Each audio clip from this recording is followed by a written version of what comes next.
صلی اللہ علی محمد صلی اللہ علیہ وسلم. الحمدللہ وکفا والسلام علی عباده الذین اصطفى اما بعد. الحمدللہ الذی ہدانا لہذا وما كنا لنهتدی لولا ان ہدانا اللہ. اللهم صل على محمد وعلى آل محمد وبارك وسلم. اعوذ باللہ من الشیطان الرجیم. بسم اللہ الرحمن الرحیم. فَإِذَا أَمِنْتُمْ فَاذْكُرُوا اللَّهَ كَمَا عَلَّمَكُمْ مَا لَمْ تَكُونُوا تَعْلَمُونَ. صدق اللہ العظیم. میرے عزیزوں اور دینی بھائیوں، اس موقع پر پہلی گزارش اور پہلی بات یہ ہے کہ اللہ نے کرم فرمایا، فضل فرمایا، احسان فرمایا، حالات نارمل ہونے جا رہے ہیں. لاک ڈاؤن ختم ہوتا جا رہا ہے، تعلیمی ادارے کھولے جا رہے ہیں. وہ احکام جو اب نارمل سچویشن میں ہوتے ہیں، اضطراری حالات میں ہوتے ہیں، وہ احکام الگ ہوتے ہیں. نارمل حالات میں، معمول کے مطابق حالات میں اور نارمل سچویشن میں ہمیں جیسے رہنا چاہیے اس رخ کی طرف ہم سب کو آنے کی ضرورت ہے. گھروں میں نماز پڑھی جاتی تھی، مسجد میں پڑھنا ہے. عید کی نمازیں گھروں میں پڑھی جاتی تھی، عیدگاہ کو چھوڑ دیا جاتا تھا. اب حکومت کے قانون بھی بدل چکے، شریعت کا مسئلہ بھی بدل جائے گا کہ ہمیں عیدگاہ میں پڑھنا ہے. اور اسی طریقے سے بیماروں کی عیادت کرنے میں بڑی کوتاہی ہو رہی تھی. کسی گھر میں باپ کا انتقال ہو گیا، کسی گھر میں ماں کا انتقال ہو گیا، کہ کوئی گھر کے بچے یتیم ہو گئے، عورتیں بیوائیں ہو گئی، کئی خاندانوں کے ذمہ دار دنیا سے رخصت ہو گئے. اب ہمیں ضرورت ہے کہ ہم تعزیت کے لیے جائیں، پرسہ دینے کے لیے جائیں، مزاج پرسی کے لیے جائیں. فَإِذَا أَمِنْتُمْ فَاذْكُرُوا اللَّهَ. جب حالات معتدل ہو جائیں، نارمل ہو جائیں، تو پھر اللہ کی یاد ایسے کرو جیسے اللہ نے تمہیں سکھلایا ہے. کاروبار کے اعتبار سے دلچسپی کم ہو چکی تھی. بیویاں بیچاری کپڑے سی رہی تھی، بیڑیاں بنا رہی تھی.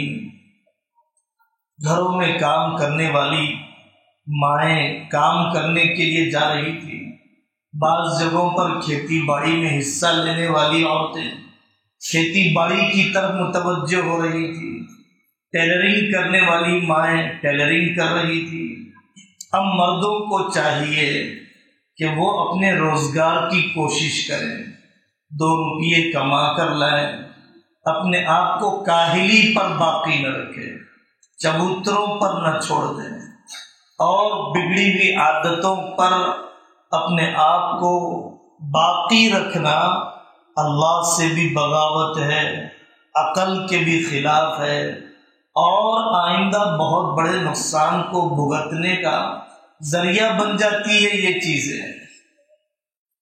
قرآن کی تلاوت، مسجدوں کے مکتب ویران ہو چکے تھے، بچوں کو مکتب پڑھنے کے لیے نہیں بھیجا جا رہا تھا. محفلیں تو چبوتروں پر سجی رہی، بچوں کی مجلسیں تو نکڑوں پر لگی رہتی تھی، لیکن مسجد میں ہم نہیں بھیجتے تھے سرکاری قانون کی وجہ سے. لیکن اب جب سرکاری قانون میں اجازت بھی آ چکی ہے حالات معمولات کی طرف آ رہے ہیں، مزید اپنے بچوں کی تعلیم کی تباہی، عادتوں کی تباہی، اخلاق کی تباہی پر آپ ہرگز راضی مت ہوئیے۔ سوشل ڈسٹینس کے ساتھ ہو، صفائی کے ساتھ ہو، ضابطے کی رعایت کے ساتھ ہو، گھروں میں ہو، جو ممکنہ شکل ہو سکتی ہے تعلیمی نظام کی وہ ہمیں شروع کرنا چاہیے۔ مستورات کے اجتماعات اور دعوت و تبلیغ کی نقل و حرکت رکی ہوئی تھی، اب ہمیں نکلنا چاہیے، اب ہمیں جانا چاہیے، اللہ کے راستے میں جانا چاہیے، منڈلوں کے جوڑ ہونے چاہیے۔ 1.5 سال گزر گیا، کان میں آخرت کی آواز نہیں پڑی۔ 1.5 سال گزر گیا، موت کی یاد نہیں ہوئی، اللہ کی قدرت کے مذاکرے نہیں ہوئے، زمینیں بنجر ہو جاتی ہیں، دل سخت ہو جاتے ہیں، آدمیوں کی روح ویران ہو جاتی ہے، نفس آدمی کا بے قابو ہو جاتا ہے جب آدمی دین اور دعوت کی بات نہیں سنتا ہے۔ جمعہ کے بیان رک گئے تھے، اب ہمیں نارمل ہونے کی طرف آنا ہے، جمعہ کے بیانات شروع کرنا ہے۔ مولانا صاحب سنائیے آپ ہمیں اب کورونا کے بعد کے حالات میں ہمیں کیا کرنا ہے؟ فاذکروا اللہ کما علمکم، اب حالات نارمل ہو چکے ہیں، تمہیں اللہ کے دین پر ایسے چلنا ہے جیسے کہ اللہ نے تمہیں نارمل حالات میں چلنے کا حکم دیا ہے۔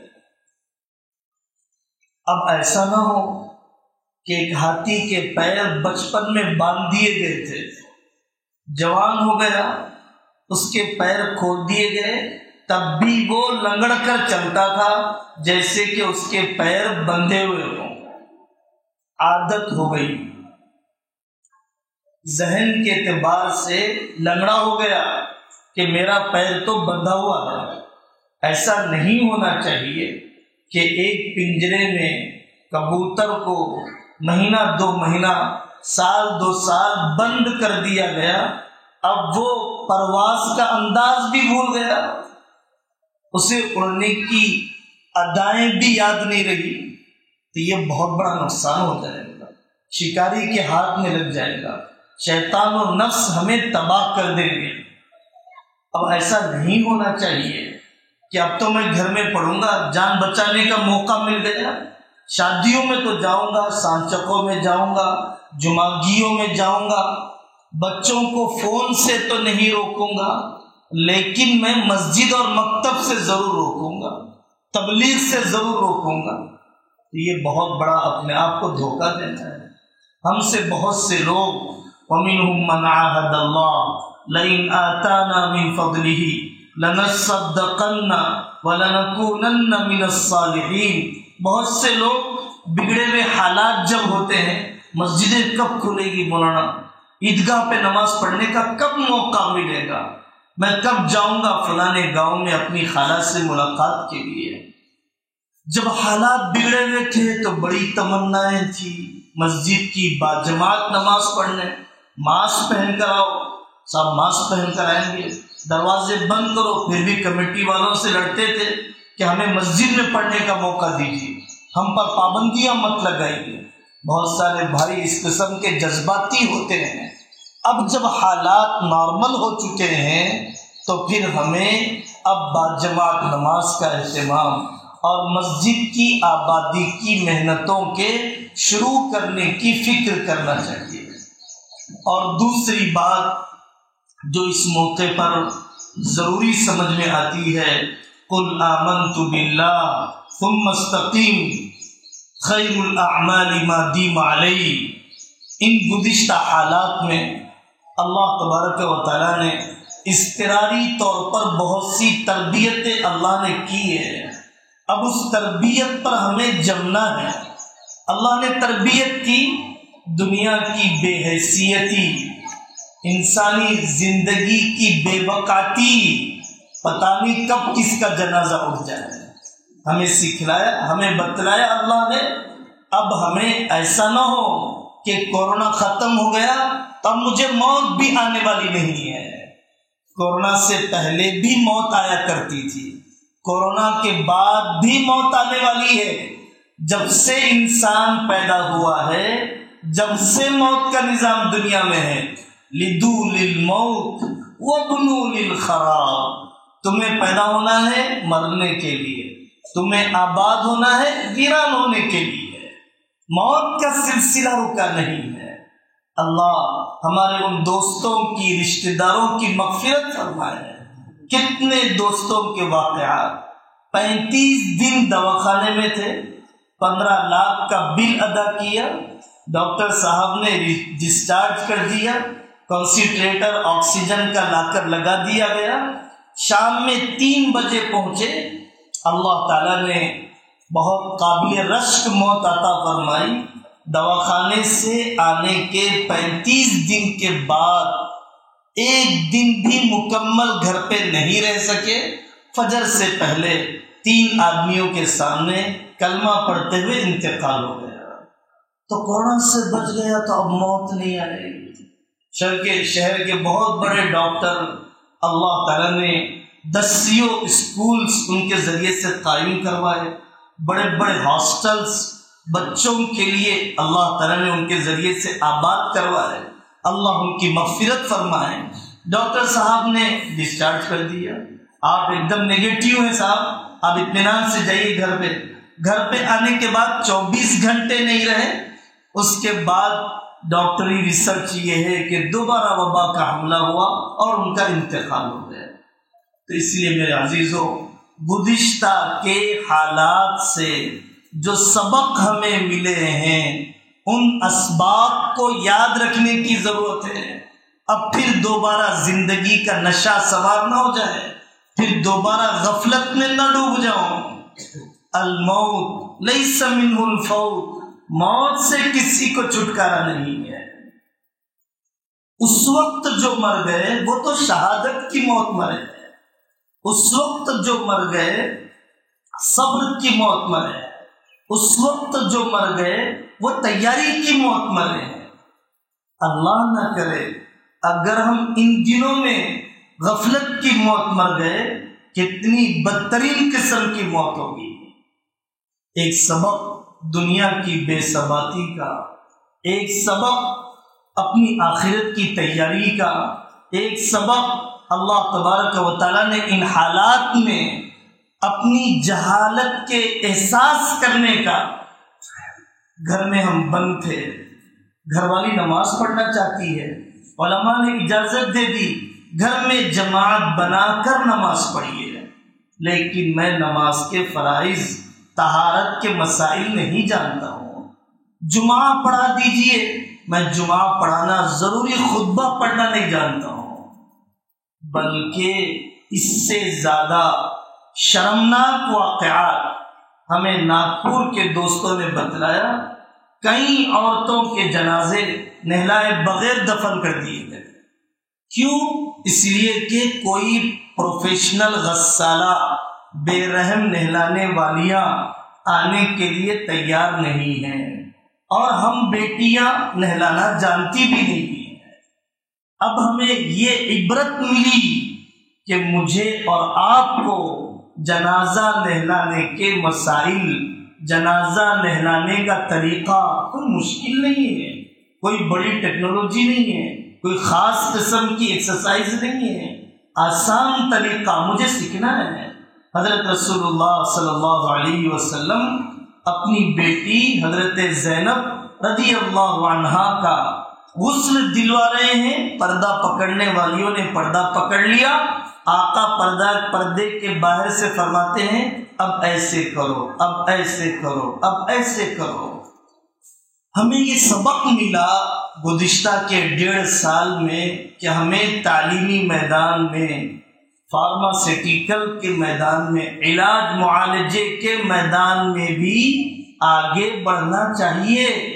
ہمیں اپنے میٹرنیٹی ہاسپٹل ہونے چاہیے، ہمارے اپنے قابو کے دواخانے ہونے چاہیے، جہاں پر مسلمان بچیوں کو باپردہ باحیا طریقے سے زچگیاں ہو سکیں، اور ہمارے مسلمان ڈاکٹر اپنے مریضوں کا علاج کھلے دل کے ساتھ، اپنائیت کے ساتھ، اسلامی مزاج کے ساتھ کر سکیں۔ جو ڈاکٹرز ہیں ان کو علماء سے جڑنے کی ضرورت ہے، نہیں ہے تو اس ہنر میں بھی آگے بڑھنے کی ضرورت ہے۔ صرف میں ریئل اسٹیٹ میں آگے بھاگوں گا، کھیتی باڑی میں آگے بھاگوں گا، ڈالر ریال کے پیچھے آگے بھاگوں گا تو پوری دنیا نے دیکھ لیا کہ اگر کوئی علاقہ ماڈرن سبجیکٹ میں بھی انڈیپینڈنٹ اور خود کفیل نہیں ہوگا تو ہم دواخانوں کے چکر مارتے رہیں گے۔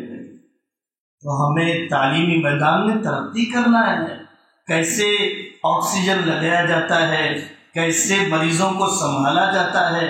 آفات، زلزلے، بیماریاں، وبائیں ہمیشہ لگی ہیں، تو ایسے موقع پر میری نسل کی ہمہ جہتی ہر رخ پر ان کی علمی اور عملی ترقی کیسے ہونا چاہیے۔ حیدرآباد میں 10 نوجوانوں کی ٹیم نکل گئی جنازے نہلانے کے لیے۔ ٹیمز دواخانے میں جا کر اپنا نمبر لکھا دیا، جو بھی جنازہ لاوارث ہو، مسلمان کا ہو، ہم سے کہہ دیجئے، ہم اسلامی طریقے سے ان کی رسومات اور فرض کفایہ ادا کرنے کے لیے ہم تیار ہیں۔ ہمارے پاس کامرڈی میں ایک سادے سیدھے نوجوان کو دیکھ کر اتنا جی خوش ہوا، اس نے اپنے بلبوتے پر علماء کے مشورے سے 19 آکسیجن سلنڈر لائے، جہاں بلائیے وہاں پر جا کر سلنڈر فٹ کرنا شروع کر دیا۔ مجھ سے میں جلتی آگ میں 2 قطرے چونٹی کے ڈال سکتا ہوں، ڈالنے کے لیے تیار ہوں۔ ہمیں احساس ہوا کہ ہمیں رفاہی کام، چیریٹی کے کام، امدادی کام کتنے آرگنائزڈ انداز میں، منظم طریقے سے کرنے کی، سیکھنے کی ضرورت ہے۔ ہمیں پتہ نہیں ہے کیسے ایک ساتھ مشورہ کیا جاتا ہے، کون سا مال ہم امدادی کاموں میں استعمال کر سکتے ہیں اور کون سا مال امدادی کاموں میں ہم استعمال نہیں کر سکتے ہیں۔ قوم کا اعتماد کیسے لیا جاتا ہے۔ اللہ علماء کرام کو جزائے خیر عطا فرمائے، جو تنظیمیں پہلے سے کام کر رہی ہیں اور جو علماء اور جو نوجوان ان تنظیموں سے جڑے ہوئے ہیں، ان تنظیموں نے بڑا حیرت انگیز کام کیا۔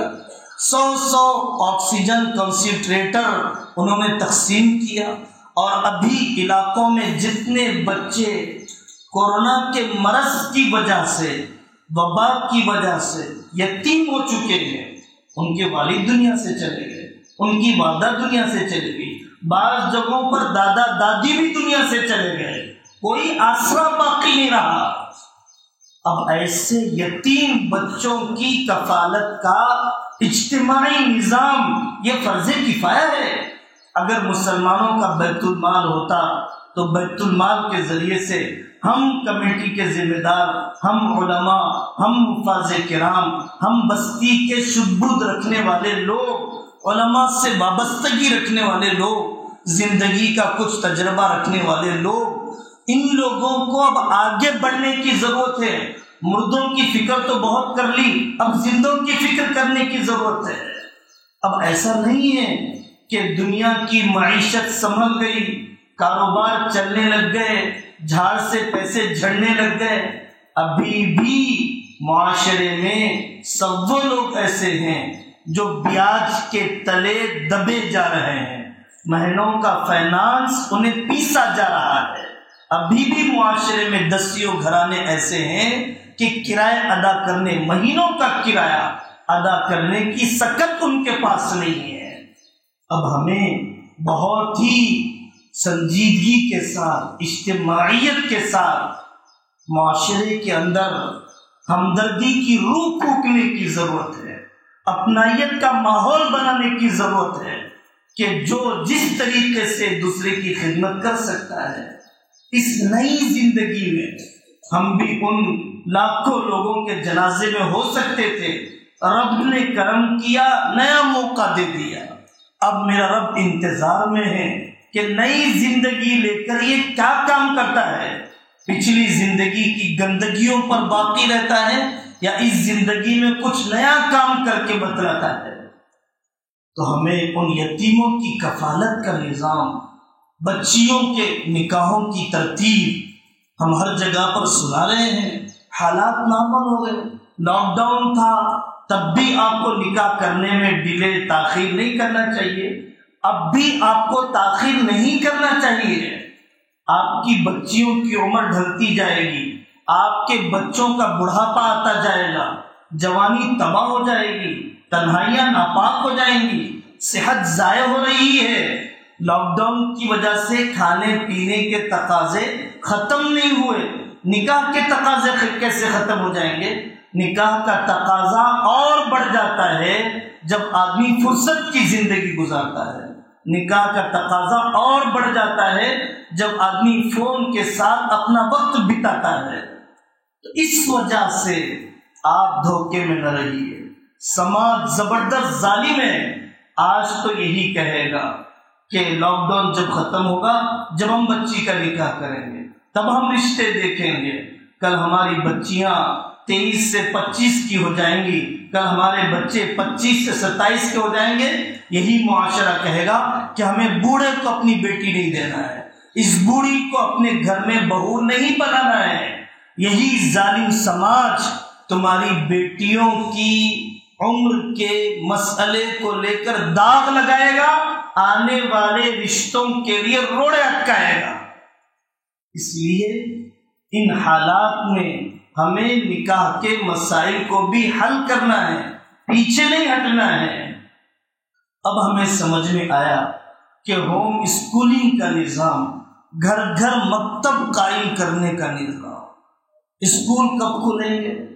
اسکولوں کی فیسوں کی ادائیگی ضرور کرنا چاہیے۔ آپ وہ اسکول جو علماء کی نگرانی میں اسلامی بنیادوں پر قوم کے لیے کسی نہ کسی درجے میں خیر خواہی کرنے والے ہیں، آپ کی گھر کی نوکرانی کی تنخواہ نہیں رکی، آپ کے گھر میں آنے والے چکن 4 مرتبہ لانے والے 2 مرتبہ لانے والے نہیں بنے، بڑے کا گوشت 2 مرتبہ لانے والے 1 مرتبہ لانے والے نہیں بنے، کھانے کے چٹخارے چٹورے، عید کی شاپنگ، شادیوں کی شاپنگ، کوئی کمی نہیں ہوئی، بلکہ دوست اور احباب آ کر سنا رہے ہیں کہ پہلے کے مقابلے میں زیادہ ہو رہی ہے، اور صاف طور پر آنے والا منہ کھول کے کہتا ہے کہ صاحب آپ کے کھانے کے پیسے بچ چکے ہیں، سونا زیادہ دے دیجیے، آپ کے کھانے کے پیسے بچ چکے ہیں، آپ کو بعد میں سے جب رخصتی ہوگی تو آپ کو گرینڈ قسم کی دعوت دینا پڑے گا، معیاری قسم کی دعوت دینا پڑے گا۔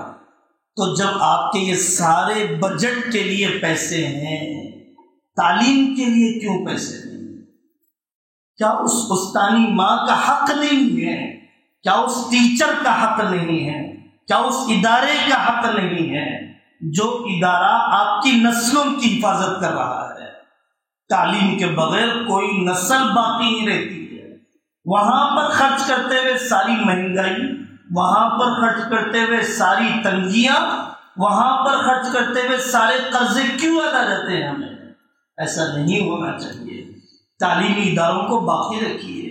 ایک آدمی مدرسہ چلاتا ہے، آپ مدد نہ کریں وہ بھی بند کر دے گا، آپ سے اچھا کاروبار کر سکتا ہے۔ اگر کوئی دینی اسلامی قومی ہمدردی کے ساتھ اسکول چلاتا ہے، اسے سنبھال کر بچا کر رکھ لیجئے، کل آپ کو کام آ جائے گا۔ اگر آپ اس کے دفن کرنے پر راضی ہو چکے ہیں، گویا آپ اپنی نسلوں کے جاہل رہنے پر راضی ہو چکے ہیں۔ کوئی اور کاروبار کر لیں گے وہ لوگ بھی، وہ زیادہ پڑھے لکھے ہیں، آپ سے بہتر انداز میں کر سکتے ہیں۔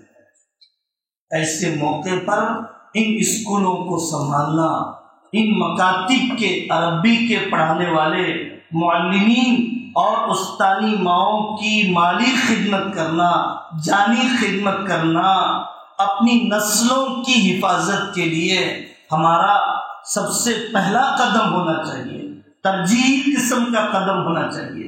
جو مدارس چل رہے ہیں، مدارس کا ساری دنیا میں کوئی الٹرنیٹ نہیں ہے، مدارس کا ساری دنیا میں کوئی بدل نہیں ہے۔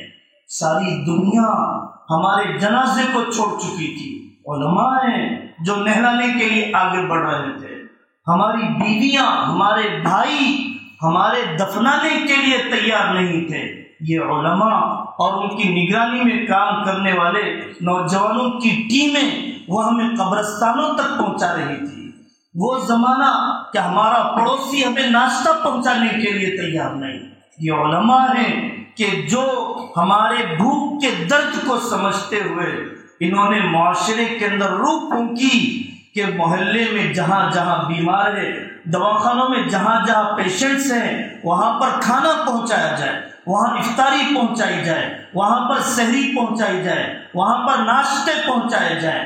اگر کہیں پر کسی خاص انجیکشن کی وجہ سے، کہیں دو بول بولنے سے اگر بھلا ہو جاتا ہے، جتنی ہماری تنظیمیں اور بڑی تعداد ان میں علماء کرام کی ہے، وہ تنظیموں نے ہمارے علاج میں رہبری کی ہے۔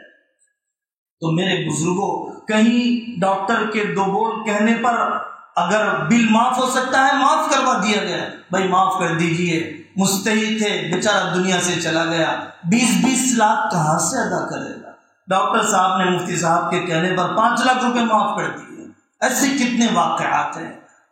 مدارس ہماری سب سے بڑی ضرورت ہے، شہرت جو کٹ جائے تو جان نکل جاتی ہے، ایسے ہی مسلمانوں کا وجود ختم ہو جاتا ہے، انسان بننے بند ہو جاتے ہیں۔ رجال سازی کا کارخانہ ہے، پیٹ کے لیے جینے والے معاشرے میں بہت ہیں، پب جی پر پلنے والے بہت ہیں معاشرے میں، اپنے ریئل اسٹیٹ، اپنے وینچر پر اپنی جوانی نچوڑنے والے بہت ہیں، 30 سال ریال، درہم، ڈالر کے پیچھے عمریں بتانے والے بہت ہیں، یہ علماء ہیں۔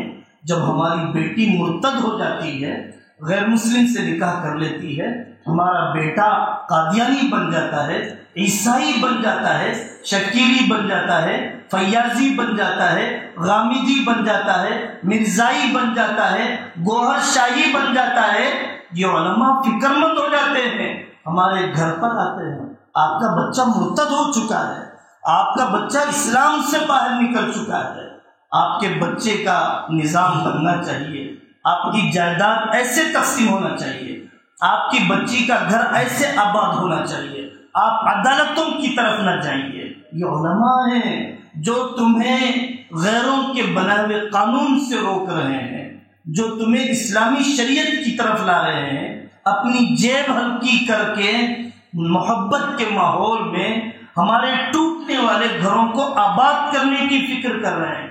کس نے تمہیں CAA کے موقع پر جگایا؟ کس نے تمہیں NPR کے قانون سے واقف کروایا؟ کس نے تمہیں اس ملک کے اندر آنے والے نیو ایجوکیشن پالیسی کے سلسلے میں آگاہ کیا کہ تمہاری نسلوں کا مشرک بننا، مورتی پوجا کرنے والا بننا حکومت طے کر چکی ہے، سلیبس ڈیزائن ہو چکا ہے اور سسٹم اپلائی کیا جا چکا ہے۔ آپ کو آپ کے بڑوں کی تاریخ نہیں پڑھائی جائے گی، آپ کو 700 سالہ مسلمان عہد حکومت بھلا دیا جائے گا۔ ٹیپو سلطان رحمۃ اللہ علیہ کو دشمن بنا کر، اورنگزیب رحمۃ اللہ علیہ کو ایک خونخوار انسان بنا کر آپ کے لڑکوں کو فرقہ پرست تنظیموں کی گود میں بٹھایا جائے گا۔ سورج کی پوجا سے دن کی شروعات ہوگی، یوگا کی مشرکانہ ورزش سے آپ کے بچوں کے رگ رگ سے ایمان کو کریت کر نکالا جائے گا۔ تو میرے بزرگوں، ان علماء کا وجود ہمارے لیے اپنے وجود سے زیادہ ضروری ہے۔ بزدلی سے کون نکال رہا تھا؟ عیادتیں کون کر رہا تھا؟ ہمتیں کون بندھا رہا تھا؟ اگر یہ علماء نہ ہوتے، فتنوں کے زمانے کے اندر آئندہ کے حالات اس سے بدتر ہونے والے ہیں۔ آج پوری امت کو پہلے سے زیادہ علماء کی ضرورت ہے، پہلے سے زیادہ معیاری مدارس کی ضرورت ہے۔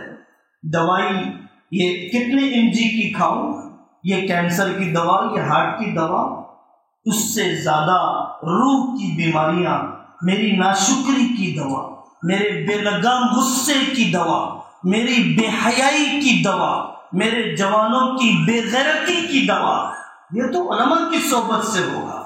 اگر آپ نے علماء کی قدر نہیں کی، مدرسوں کی قدر نہیں کی۔ اللہ کا ضابطہ یہ ہے کہ جس چیز کی قدر نہیں کی جاتی ہے اس چیز کا نام و نشان مٹ جاتا ہے۔ جس چیز سے فائدہ اٹھانا چھوڑ دیں گے آپ، وہ چیز کا وجود ختم ہو جائے گا۔ اسی طریقے سے جب علماء اور مدارس کی قدر نہیں ہوگی، آپ لگاتے چلے جائیے وینچروں پر، ریل اسٹیٹ پر لگاتے چلے جائیے، شاندار مکانات کے بنانے پر مت لگائیے، مکانوں مت لگائیے، مکاتب پر مت خرچ کیجیے، مدارس پر۔ آپ کی دولت تو رہے گی، اولاد کی تربیت نہیں رہے گی۔ آپ کی دولت تو رہے گی، اگر مقدر نے چاہا تمہاری نسلیں یقیناً عیسائی بن جائیں گی، ہماری نسلیں ضرور ہندو بن جائیں گی، اگر ہم نے تعلیمی میدانوں پر خرچ نہیں کیا۔ کرنے والے کیسے کر رہے ہیں؟ علماء کی جہاں نگرانیاں ہیں اور مدارس کی جہاں سرپرستی ہے، جماعتوں کا جہاں پر استقبال ہے، اللہ والوں کے قدم جن ملکوں میں پڑتے ہیں، آپ ان ملکوں میں جا کر دیکھیے، حلال سرٹیفیکیشن کا ایک ادارہ بنا ہوا ہے۔ ہمارے عالم صاحب آئیں گے، پوری کمپنی دیکھیں گے، پورے چکن کی دکان دیکھیں گے، حلال حرام کا طریقہ تمہیں بتلائیں گے۔ ہمارے علماء ہیں، آپ کے پاس آئیں گے، بتلائیں گے انٹرسٹ فری بینک چھوٹا سا کیسے چلایا جا سکتا ہے، بیاج کی لعنت سے تمہیں کیسے بچایا جا سکتا ہے، حادثات کے موقع پر سود سے بچا کر، انٹرسٹ سے بچا کر، انشورنس کا جائز نظام ایک دوسرے کو سنبھالنے کا کیسے قائم کیا جا سکتا ہے۔ حالات آتے ہیں کورٹ کچہری میں، آدمی ارے صاحب ہماری کوئی مدد کرنے والا نہیں تھا۔ آپ نے کب علماء کی مدد کی تھی؟ آپ نے کب اپنے معاشرے کے وکیلوں کو علماء سے جوڑا تھا؟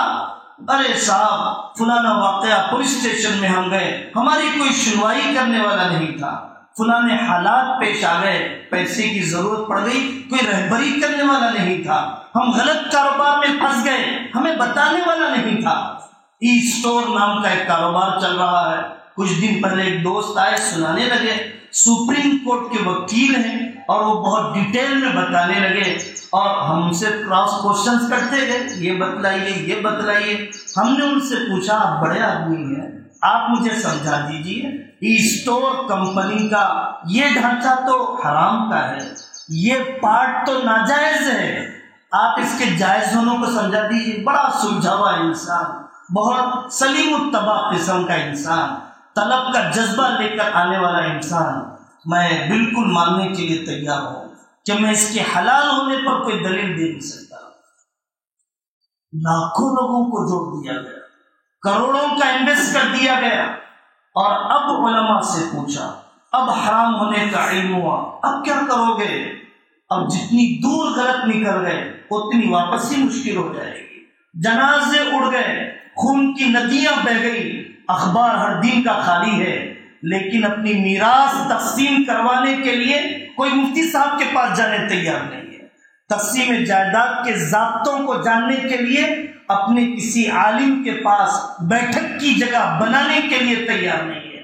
معاشرے میں تربیت نہ ہونے کی وجہ سے ہر جگہ کے معاشرے میں بیٹیاں بوڑھی ہوتی جا رہی ہیں، بچے بوڑھے ہوتے جا رہے ہیں۔ پہلے زمانے میں کہا جاتا تھا کہ مردوے نے بیوی کو چھوڑ دیا، اب دیکھنے میں آ رہا ہے بیٹی کو لے جا کے بٹھا لیا، 6 مہینے بٹھا لیا، 1 سال بٹھا لیا۔ کیوں؟ میکے میں سسرال کی خوبیاں نہیں سنی جا سکتی؟ کیا سسرال میں میکے کی خوبیاں نہیں دیکھی جا سکتی؟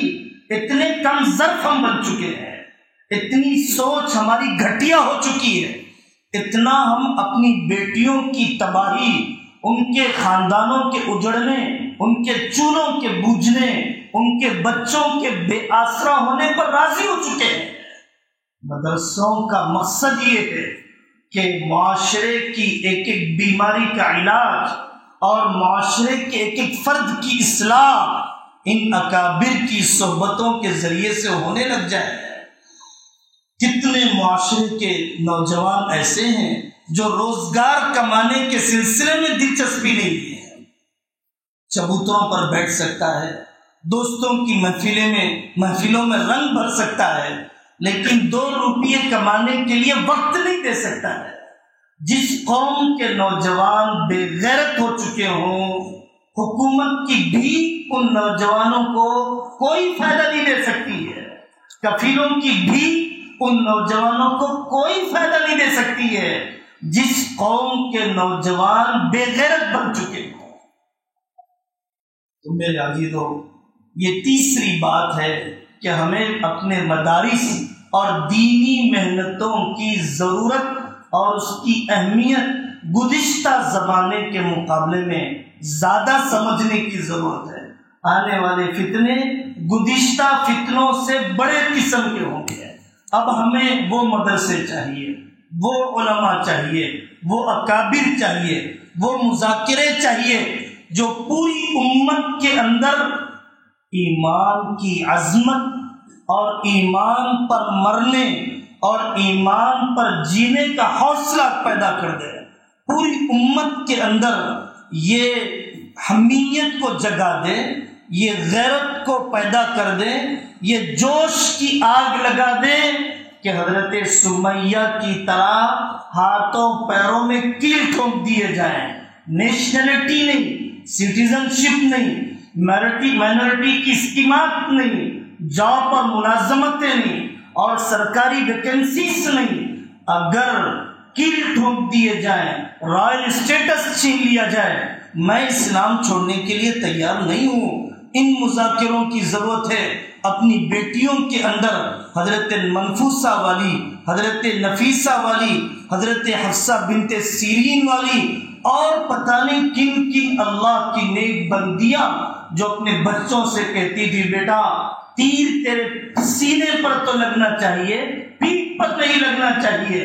اب وہ امت کے اندر حوصلہ پیدا کرنے والوں کی ضرورت ہے جو مائیں یہ کہتی ہوں اپنے بچوں سے بیٹا جب میدان میں مقابلہ نہیں کر سکے ہو تو عورتوں کی طرح آنسو بہانے سے تیری قسمت نہیں بدلے گی، جب میدان میں مردوں کی طرح محنت نہیں کر سکے ہو تو عورتوں کی طرح آنسو بہانا تمہاری قسمت کو نہیں بدلے گا۔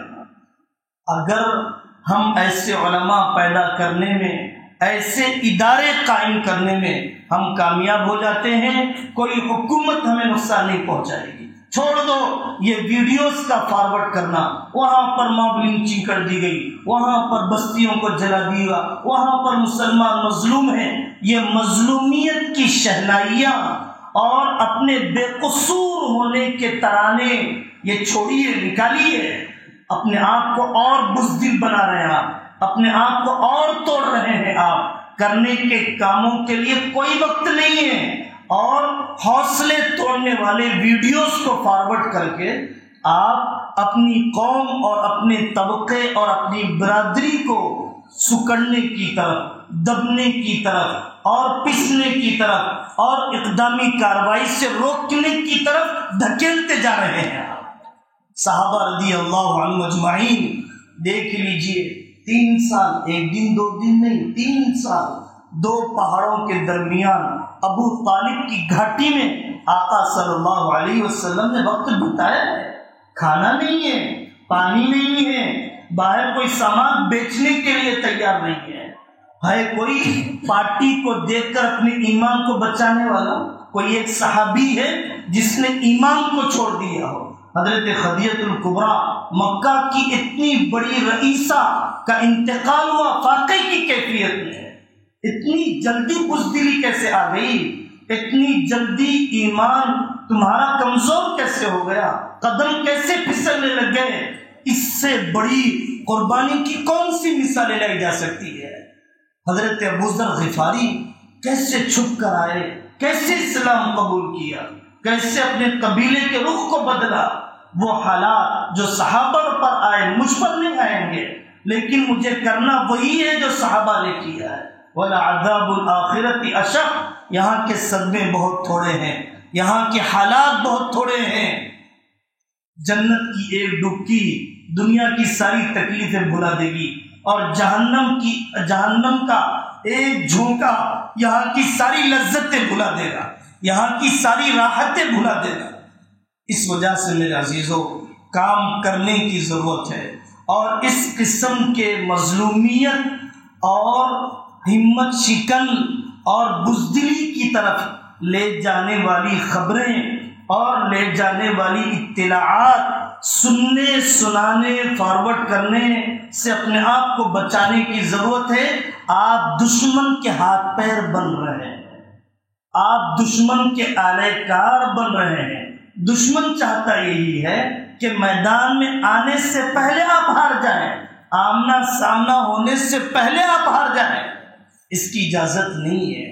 ہمیں اسلام یہ سکھلاتا ہے کہ ہم کسی پر زیادتی نہیں کریں گے، لیکن جب کوئی مقابلے کے لیے آتا ہے تو میں اپنی ماں کی عزت بچانے کے لیے، اپنی بہن کی آبرو بچانے کے لیے، اپنی جائیداد کی حفاظت کے لیے، اپنے ایمان پر مرنے کے لیے مجھے سامنے والے سے مقابلہ کرنا ہے، اور آخری سانس تک کرنا ہے۔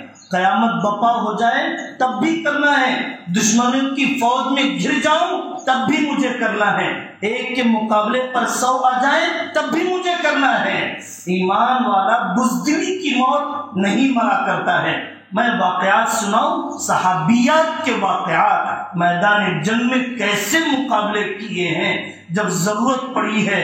حضرت صفیہ رضی اللہ عنہا، حضرت اسماء بنت ابوبکر صدیق رضی اللہ عنہا، کیسی کیسی خواتین گزری ہیں، اور اجتماعیت کے ساتھ کرنا ہے، ہر کام کی قدر کرنا ہے۔ جو کمیٹیاں پہلے سے کام کر رہی ہیں وہ بھی قابل قدر ہیں، ان بزرگوں نے کام کیا، آج یہاں پر ہم بیٹھے ہوئے ہیں۔ آپ کے علاقے کے اندر اتنے بڑے ولی کی قبر پتہ نہیں کہاں سے آئے، کیسی عمر انہوں نے گزاری، کیسی تنگیوں میں جھیلا، خاندان ان کا کہاں پر تھا، اپنی عمر جھونک دی۔ شاید ان کی محنتوں کا نتیجہ ہے کہ یہاں کلمہ پڑھنے والے اتنے سر موجود ہیں۔ محنت کے بغیر تو نہیں ہو سکتا ہے۔ اس لیے ہمیں اپنے دوسری محنت کرنے والی کمیٹیوں کی ناقدری نہیں کرنا ہے۔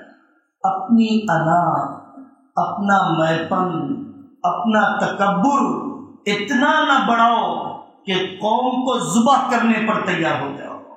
دنیا میں بڑی بڑی جنگیں ہوئی، ملکوں کو تہس نہس کر دیا گیا تکبر کی وجہ سے، چند بالش زمین کی حرص کی وجہ سے۔ آپ نے میرا نام کیوں نہیں لیا؟ آپ نے میرا نام کیوں نہیں لکھا؟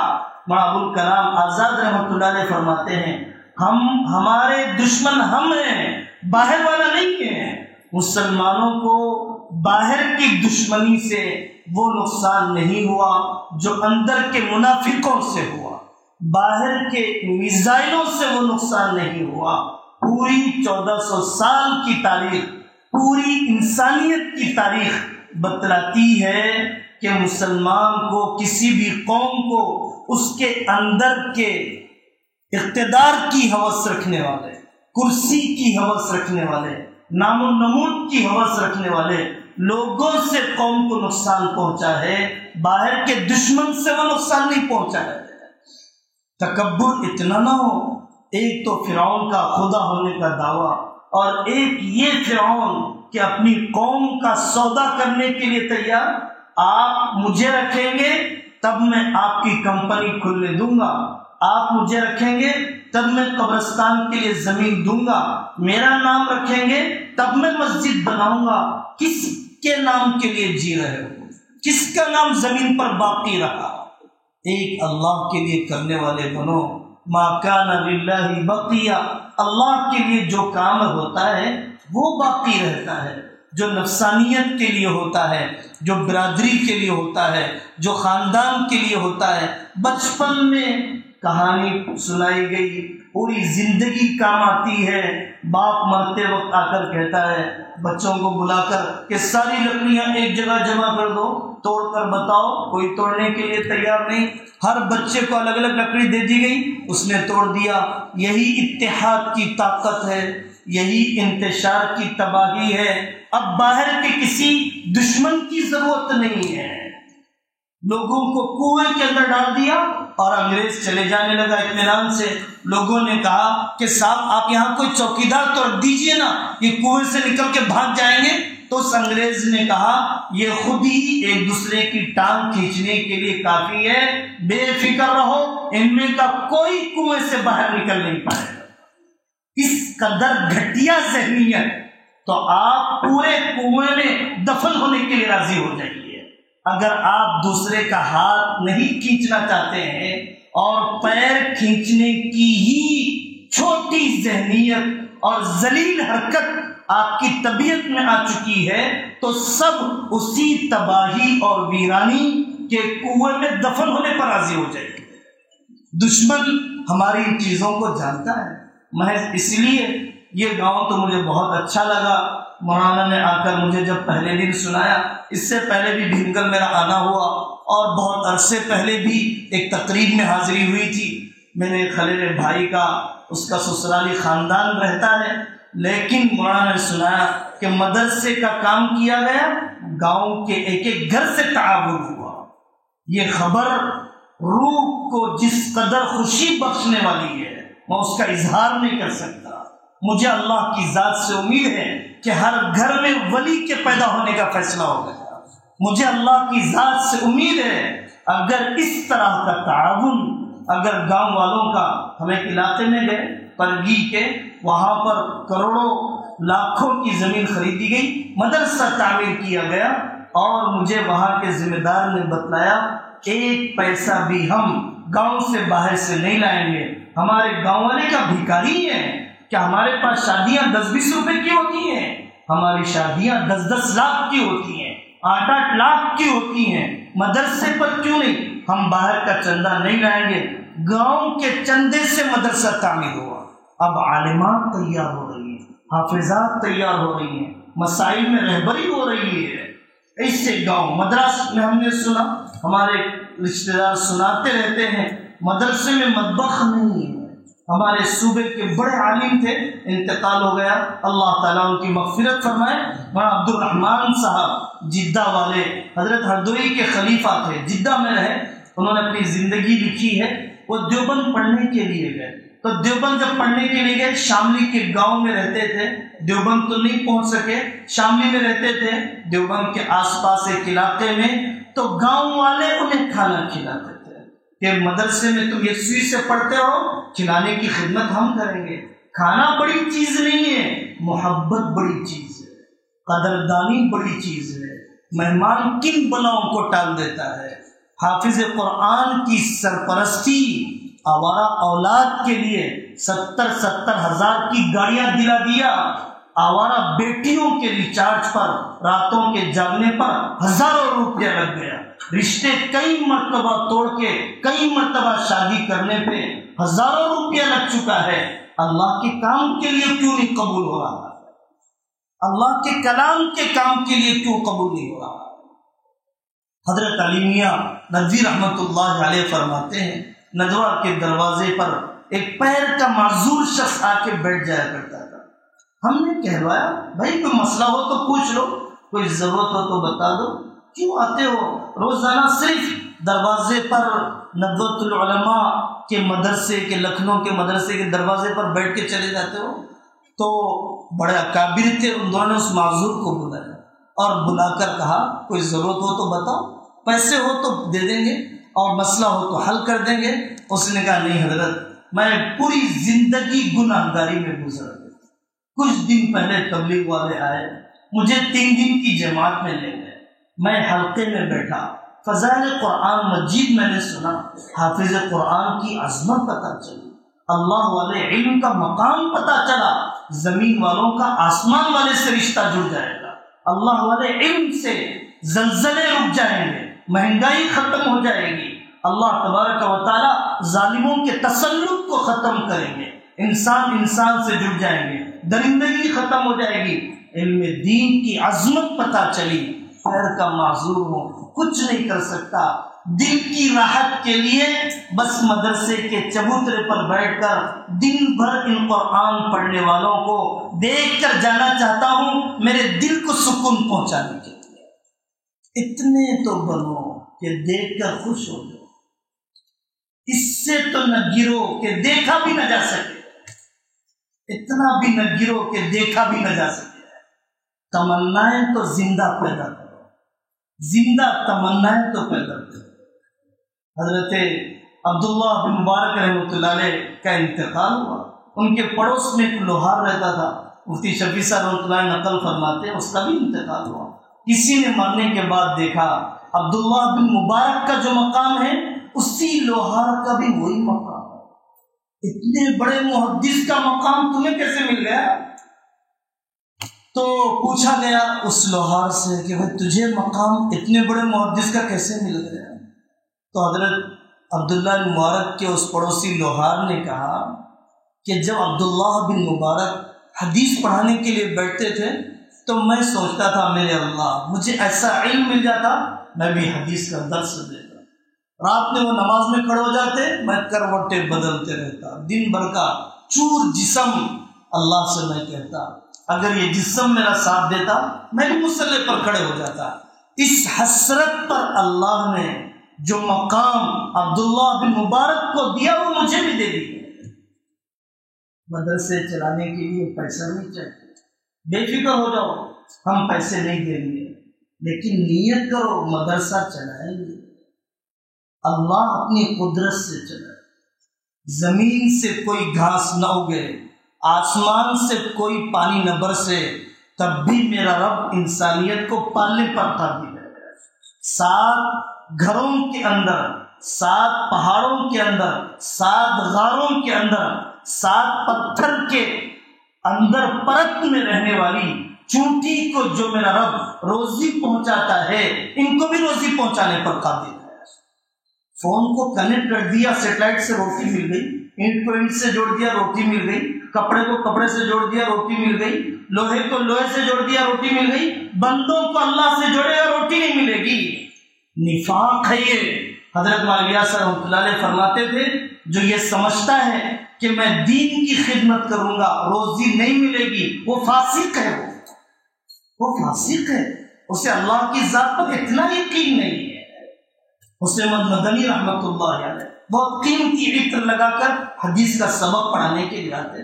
نواب صاحب نے پوچھا مولانا اتنا قیمتی عطر کہاں سے لاتے ہیں؟ تو مولانا نے فرمایا کہ بھائی جس کا کام کرتا ہوں وہی مجھے دیتا ہے۔ وہ جاتے جاتے نواب صاحب کہنے لگے میری طرف سے بھی اس عطر کے خرچ کے لیے پیسے لے لیجیے کہ آپ حدیث پڑھاتے وقت جو خوشبو لگاتے ہیں اس خوشبو کی مد میں یہ پیسے استعمال کر لیجیے۔ دیوبند میں ایک گھاس بیچنے والے بزرگ تھے شاہ عبداللہ گھاسیرا رحمت اللہ علیہ، جو گھاس بیچتا ہے کاٹ کر، بہت بڑا ولی، روزانہ 6 روپے کی کمائی، 6 روپے کی کمائی، 4 روپے بچی کی شادی کے لیے، 1 روپیہ روزانہ کے خرچ کے لیے اس زمانے میں، اور 1 روپیہ دارالعلوم دیوبند کے علماء کی مہمان نوازی کے لیے۔ شاہ رفیع الدین صاحب رحمۃ اللہ علیہ فرماتے ہیں کہ ہمیں اس دیہاتی آدمی کی دعوت کا انتظار رہتا تھا، اس کے اس حلال لقمے سے کھائے ہوئے کھانے کے بعد دل میں وہ نور پیدا ہو جاتا کہ بستر پر سونے کی ہمت نہیں ہوتی تھی، تہجد میں کھڑے ہو جاتے۔ ہمیں ایسے لوگوں کا روپیہ چاہیے، ہمیں ان لوگوں کا نہیں چاہیے جو کروڑوں دیتے ہیں کوڑیوں کے برابر ثواب نہیں ملتا۔ حوصلے والے چاہیے، دل والے چاہیے، جذبے والے چاہیے، حسن نیت والے چاہیے، خود اپنی اولاد کو شریک کرنے والے چاہیے۔ سارے اکابر نے حیدرآباد میں بیٹھ کر طے کیا کہ اب جو مدرسے چلائے جائیں گے بچوں کی اسکول کی ضروری پڑھائی بھی اس میں نمٹا دی جائے گی۔ 3 سال کے بچے، 5 سال کے بچے کو لیا جائے گا، اس عمر میں جو اسکول کی پڑھائی مل سکتی ہے وہ پڑھائی بھی اس سے دے دی جائے گی، اسے 10th کا ایگزام بھی اوپن سے دلا دیا جائے گا، تاکہ ماڈرن ایجوکیشن سے بھی کوئی زیادہ بچھڑا پن باقی نہ رہے، اور قانونی اعتبار سے بچوں کو آئندہ زندگی میں کوئی رکاوٹ نہ ہو، اور ہم مدرسہ چلانے والوں کے لیے بھی سرکاری سطح پر کوئی الجھن باقی نہ رہ جائے۔ اس لیے آئندہ بچی کچی زندگی میں نہیں جانتا کتنی زندگی باقی ہے، آپ نہیں جانتے کتنی زندگی باقی ہے۔ سب تمنائیں اپنے دل میں پیدا کرو، سب اپنے دل میں ارادے کرو، اللہ کے کام اور نام کو لے کر دنیا کے چپے چپے میں جائیں گے۔ سب نیتیں کرتے ہو انشاءاللہ، اور نیتیں کرو کہ پورا دین اپنے پورے خاندان میں لانے کی محنت کریں گے نا سب انشاءاللہ۔ اور اس کے لیے ماشاءاللہ آپ کے مولانا، بہت سارے اور علماء، آپ کے انجمن کمیٹی کے دوست اور احباب، اور یہاں ٹرسٹ کے دوست اور احباب، سب لوگوں کی قدر ہونی چاہیے، سب لوگوں کو انکریج کیا جانا چاہیے۔ آپ نے آگے بڑھ کر ذمہ داری لی، ہمارا بوجھ ہلکا کر دیا۔ آپ بتائیے ہم آپ کو کیا راحت پہنچا سکتے ہیں؟ بہت بڑے بزرگ تھے حضرت ہردوئی رحمۃ اللہ علیہ، وہ یہ فرماتے تھے کہ دیکھو جنازہ اٹھانے کے لیے 3 آدمی ہیں، چوتھا آدمی آ جائے گا تو کیا آپ اس سے لڑیں گے؟ آپ نے اچھا کیا کہ آپ آگے تو بوجھ ہلکا ہو گیا، ہم سے جنازہ اٹھایا نہیں جا رہا تھا، 3 آدمی کیسے اٹھائیں گے؟ میں ایک مدرسہ چلاتا تھا، انہوں نے ایک اسکول کھول دیا، انہوں نے مدرسہ کھول دیا، اچھا ہوا میرے پاس تو 40 بچے آ رہے تھے، 12 گاؤں کے اندر 4000 بچے ہیں، آپ بھی محنت کیجیے، آپ بھی بچوں کو لا کے پڑھائیے۔ تو جیسے کندھا دینے والا آنے پر خوش ہوتے ہیں، ایسے ہی دوسرے محنت کرنے والے کو دیکھ کر ہمیں بھی خوشی ہونی چاہیے، ہمیں بھی اس کی مدد کرنے کے جذبات پیدا ہونا چاہیے۔ عبد الوہاب شعرانی رحمۃ اللہ علیہ بہت بڑے بزرگ ہیں، وہ یہ فرماتے تھے کہ اگر کوئی آدمی اپنے اخلاص کو جانچنا چاہتا ہے، اپنے اخلاص کو تولنا چاہتا ہے، پرکھنا چاہتا ہے، تو اسے یہ سوچنا چاہیے کہ اگر میں کام کر رہا تھا، کوئی اور دین کا کام کرنے والا آ گیا تو مجھے خوشی ہو رہی ہے یا تکلیف ہو رہی ہے؟ اگر اس کے آنے کی وجہ سے مجھے خوشی ہو رہی ہے تو واقعی میں دین کا اور اللہ کا کام کر رہا تھا، اگر آپ کے آنے کی وجہ سے مجھے تکلیف ہو رہی ہے تو میں اپنے سے جڑنا چاہتا تھا، اللہ سے جڑنا نہیں چاہتا تھا۔ ہر دین کے کام کرنے والے کو دیکھ کر خوش ہو، کچھ نہیں کر سکتے ہو پھر پیچھے دعا کر دیے ہوگے نا سب انشاءاللہ۔ اللہ تبارک و تعالی ہم سب کو عمل کرنے کی توفیق عطا فرمائے، اور یہاں پر داخلے لینے، پڑھائی میں حصہ لینے اور پوری دلچسپی کے ساتھ بچوں کو پڑھنے کے لیے، پلنے کے لیے نہیں،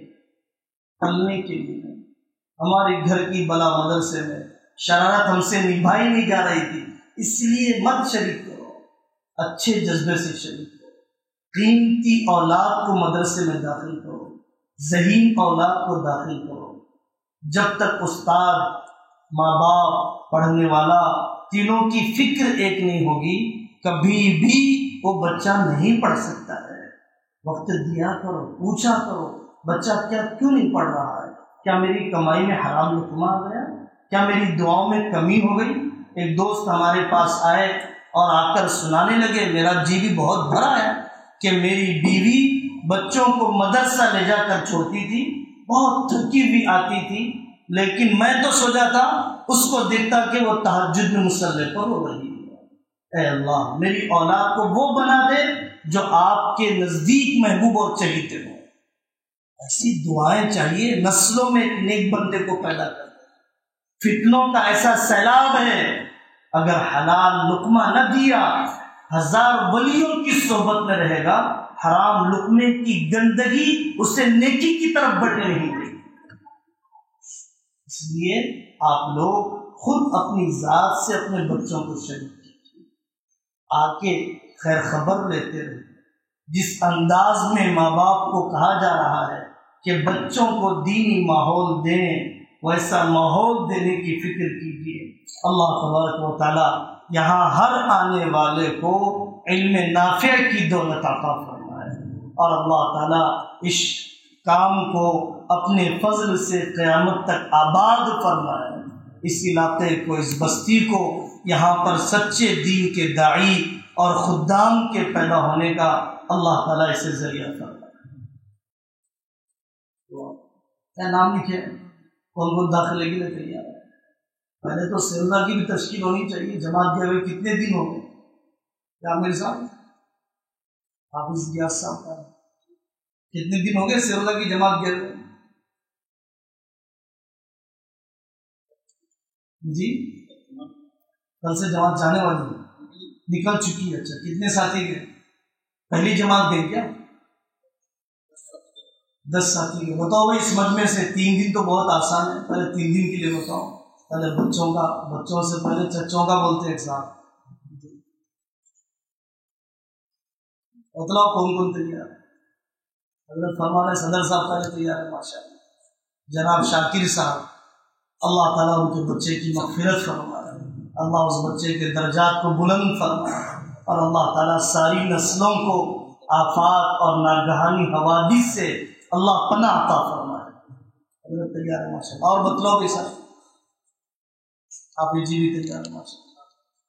اور بتلائیں ماشاء اللہ. 3 دن تو بہت آسان ہے. ہم بھی تو آپ کی محبت میں اتنی دور سے آئے ہیں صاحب.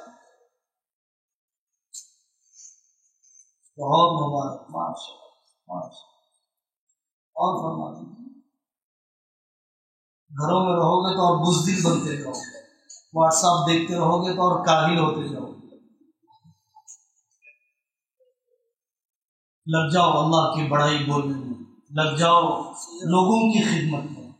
خدمت اور توحید کا مذاکرہ تمہاری ہمت کو بلند کر دے گا. بہت مبارک ماشاء اللہ. اور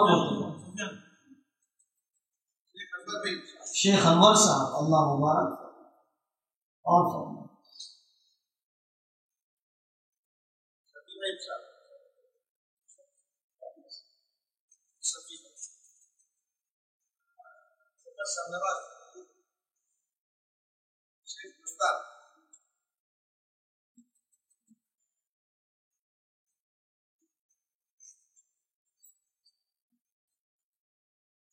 فرماؤ ماشاء اللہ.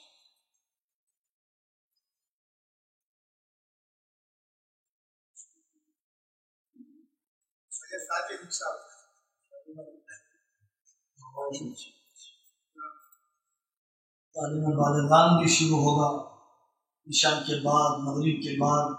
عالم صاحب کے پاس آئیں گے، بیٹھیں گے، پڑھیں گے، دوستوں کو لائیں گے.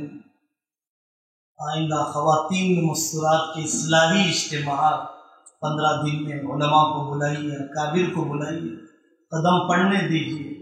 کس کی بات کس کی دل کی دنیا کو بدل دے.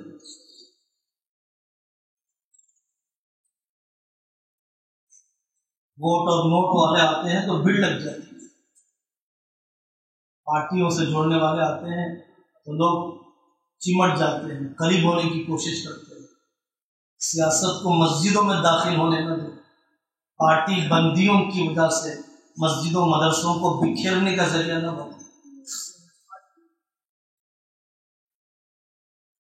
لیڈروں کا مذہب لیڈری ہوتی ہے، بس لیڈری ہی ان کا مذہب ہے. لیڈری کے لیے بچوں کو قتل کروا دیں گے، اپنے باپ کو ذبح کر دیں گے، اپنے داماد کو ڈبو دیں گے، اپنی بیویوں کو دھکیل دیں گے. لیڈروں کا مذہب لیڈری ہی ہوتا ہے. اس چکر میں مسجدوں مدرسوں کمیٹیوں کو بکھیرنے کا ذریعہ نہ بنو. اور بتائیں.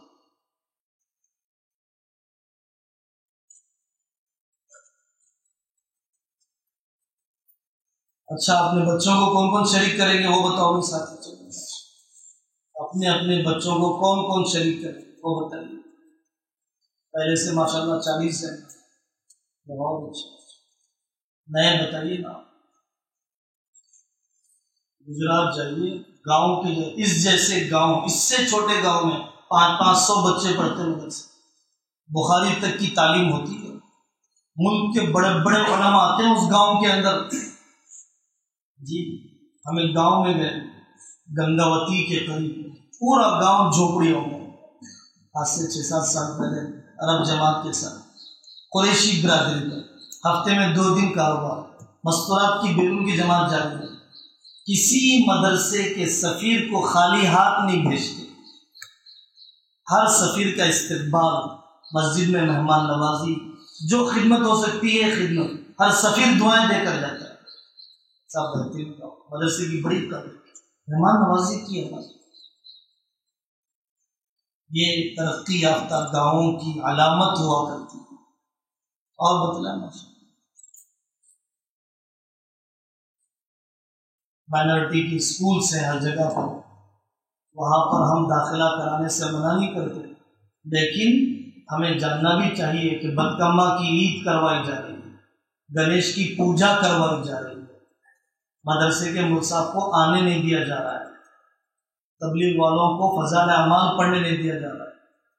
جہاں اس قسم کے جہاں واقعات کٹر قسم کے وہاں پر پرنسپل ہیں، فرقہ پرست قسم کے پرنسپل ہیں، لڑنا نہیں چاہیے، سمجھانا چاہیے. بھائی جب ایک مذہب کے لوگ ہیں تو ان کا مذہبی پیشوا، ان کا مذہبی امام، ان کا ریلیجیس لیڈر، ان کا جو بھی پادری، مصحف، پنڈت ہے، ان سے وہ سنیں گے، ان سے سنائیں گے. ہم آ کے سنائیں تیار ہیں. جوان جوان بچیاں ہیں اور وہاں پر پردے کا کوئی ماحول نہیں ہے. عالمہ کو رکھیے. ظہیر آباد کے قریب ایک عالمہ ٹیچر کو رکھا مائنورٹی کے اسکول میں تاکہ بچیوں کی تربیت صحیح ہو جائے. تو ہم محبت کے ساتھ، اعتماد کے ساتھ، قانونی راستے سے، دوستانہ ماحول میں اپنا دینی مزاج وہاں بھی پہنچانے کی کوشش کریں گے نا بھی سب انشاءاللہ. ٹھیک ہے. اللہ تعالیٰ سب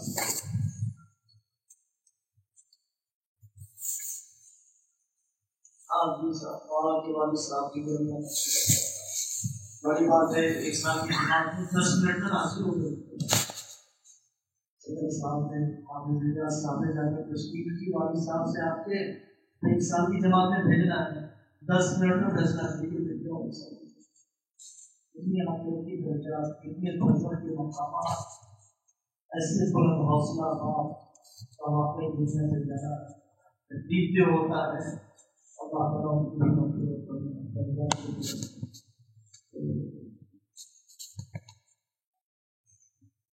الحمد للہ رب العالمین والصلاة والسلام علی النبی وعلی آلہ واصحابہ اجمعین.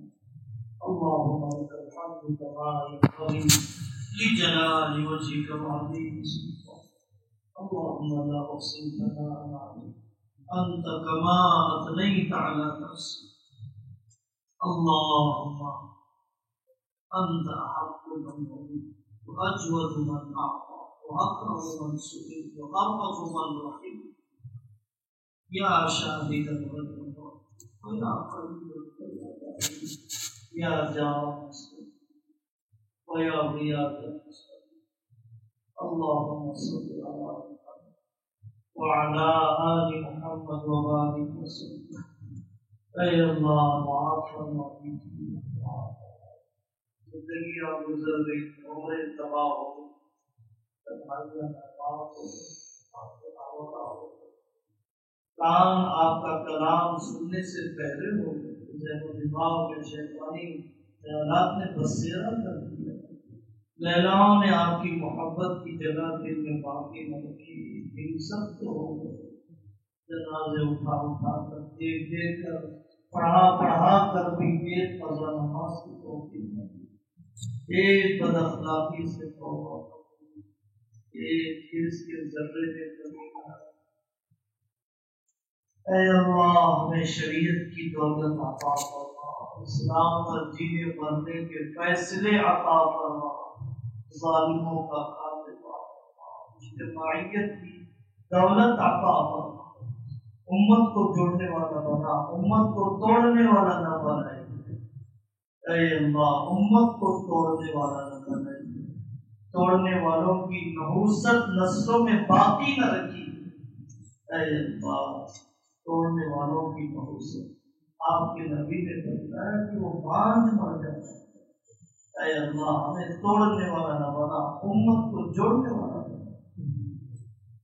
اے اللہ بہت مال رسموں پر عبادتوں پر کرتے ہیں، ہم آپ کے کام کے لیے قبول کیجیے، دعوت کے لیے قبول کیجیے، اور آپ کے ضرورت کے لیے قبول کیجیے، نیک بندوں کی ضرورت کے لیے قبول کیجیے.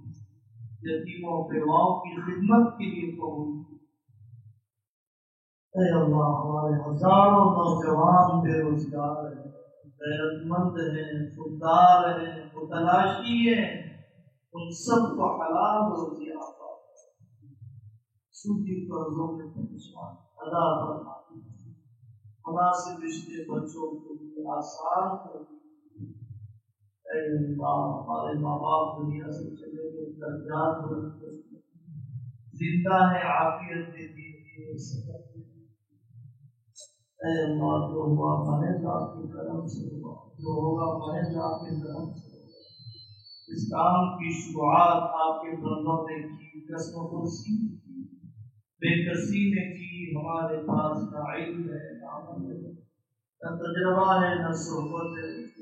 اے اللہ نبھا لیجیے، چلا دیجیے، جما دیجیے، وہ معاملہ کیجیے جو آپ کی شان کریمی کا تقاضا ہے، وہ معاملہ کر دیجیے جس کے ہم اپنے گناہوں کی وجہ سے مستحق ہیں۔